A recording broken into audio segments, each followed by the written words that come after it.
On a fait des progrès gigantesques.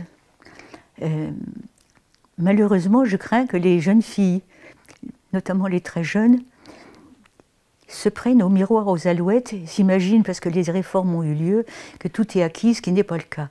Donc on a fait des pas gigantesques, parfois sur le papier, pas totalement en réalité, et il faudrait les concrétiser. Non, les femmes ne sont encore pas, dans notre pays, exactement libres, comme les hommes.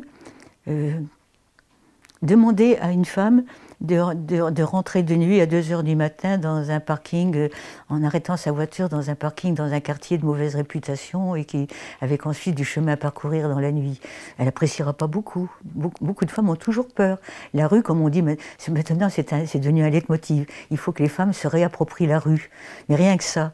Vous imaginez l'idée que vous ne pouvez pas vous trouver à votre aise dans un espace public, totalement à votre aise dans un espace public. Bon, c'est toujours le cas encore aujourd'hui pour les femmes. Alors il y a encore des domaines naturellement où l'égalité n'est pas absolue.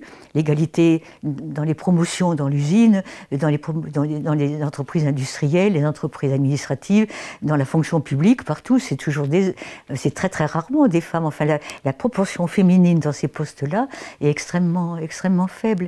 Alors qu'est-ce qui reste à changer? C'est la volonté politique. D'abord, il faut véritablement qu'on se rende compte que c'est du fondamental tout autant que le problème écologique, enfin, les problèmes de la relation homme-femme, c'est ce sur quoi sont basées nos sociétés, et si on ne le change pas, ça sera l'énorme échec de l'humanité, l'énorme échec de l'humanité.